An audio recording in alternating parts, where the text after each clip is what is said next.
নবান্ন থেকে বলছি আজকের বৈঠকটা এটা ঐতিহাসিক জায়গা। ডক্টর শ্যামাপ্রসাদ মুখার্জির নেতৃত্বে 1946-এর 4 এপ্রিল থেকে 6 এপ্রিল 6 এপ্রিল এখানে পশ্চিমবঙ্গ ভারত ভুক্তি রেজুলেশন পাস হয়েছিল, যার মূলে 1947-এর 20 জুন আমরা বাঙালি হিন্দুদের হোমল্যান্ড পেয়েছিলাম এবং আমাদের পূর্ব পাকিস্তান অর্থাৎ পাকিস্তানে তদানীন্তন আজকের বাংলাদেশে যেতে হয়নি।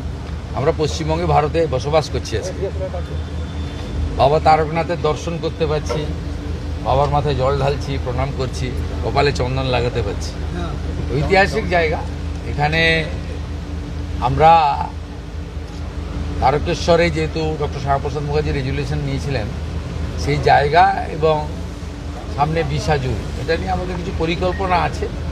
যেহেতু আগামীকাল ক্যাবিনেট আছে, সেহেতু ক্যাবিনেটের আগে আমার পক্ষে মুখ্যমন্ত্রীর পক্ষে কোনো সিদ্ধান্ত ঘোষণা করা ঠিক নয়। কালকে ক্যাবিনেট মিটিংয়ের পরে আমি নবান্নতে আপনাদের জানাবো। কিন্তু এরকম একটা পবিত্র জায়গা দীর্ঘদিন এমন একজনকে করেছিল যাতে এখানকার মানুষের ট্রাস্টি বোর্ডের মাথা। এখনও ট্রাস্টি বোর্ড ডিফাঙ্ক হয়ে আছে। আমি আজকেই মাননীয় মন্ত্রী অগ্নিমিত্রা পাল এবং প্রধান সচিবকে নির্দেশ দেব যে এখানে একজন এডিএম আছেন অনুজ প্রতাপ, তাকে আমরা প্রশাসক করছি।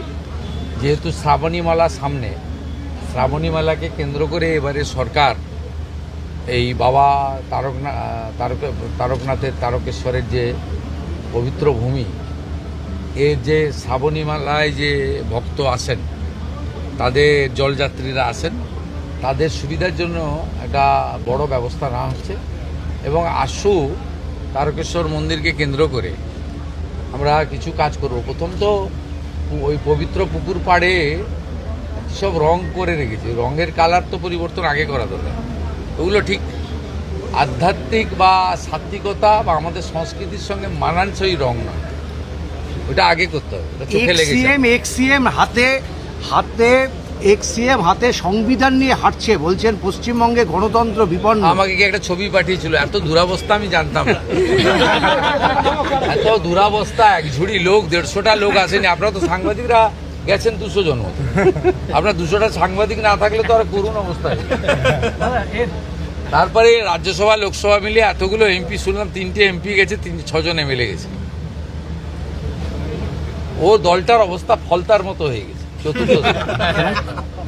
কোনো বিধায়ককে 20 বার পর্যন্ত ফোন করছেন যুবরাজ সেই দলের কোট আনকোট, যে তারা অসুস্থ শুনেছিলাম। ফোনে করেছেন এরকম। অসুস্থ হলে ফোন করা যায় নাকি? স্যালাইন টেলাইন কিসব চলছে?